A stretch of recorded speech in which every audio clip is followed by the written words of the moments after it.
एक सुनसान रास्ते पर एक आदमी चलता हुआ आता है, थका हुआ, कपड़ों पर मिट्टी जमी हुई। सूरज डूब रहा है और सामने सिर्फ एक ही घर दिखता है, गांव का आखिरी घर। घर के दरवाजे पर ताला नहीं है, बस एक लकड़ी की तख्ती लटकी है जिस पर फीके अक्षरों में लिखा है, यहाँ कोई नहीं रहता। अंदर चारों तरफ पुराने फर्नीचर, जालों से ढके बर्तन और दीवारों पर पुरानी अखबार की कतरनें चिपकी है।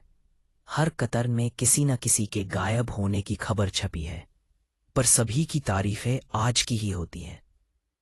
दीवार पर एक कैलेंडर लटका है, हर दिन लाल निशान लगा है, सिवाय आज के। छत की लकड़ी चरमराती है, कमरे के कोने में रखे पुरानी रेडियो से बिना बिजली के आवाज आती है, धीरे धीरे बढ़ती हुई, जैसे कोई नाम पुकार रहा हो। घर की खिड़की पर परछाई बनती है। वो आदमी सोचता है कि बाहर कोई है, लेकिन बाहर सिर्फ वो खुद खड़ा दिखता है। दीवार पर लगी एक बड़ी तस्वीर काले सफेद रंग की, जिसमें एक परिवार खड़ा है, माँ, पिता, दो सांप और एक आदमी बीच में, वही जो अभी घर में आया है।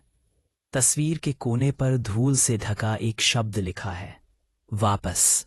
अचानक दरवाजा अपने आप बंद हो जाता है, कमरा अंधेरा हो जाता है और बाहर फिर वही शाम का आसमान दिखता है, जैसे समय रुक गया हो। वो आदमी फिर उसी रास्ते पर चलता दिखता है। सूरज फिर डूब रहा है, सामने फिर वही घर है और तख्ती पर लिखा है, वापस। यहाँ कोई नहीं रहता। सुबह होती है, गांव के लोग आखिरी घर के सामने खड़े हैं, उसी आदमी को जमीन पर पड़ा देखते हैं, सालों पुराना कंकाल।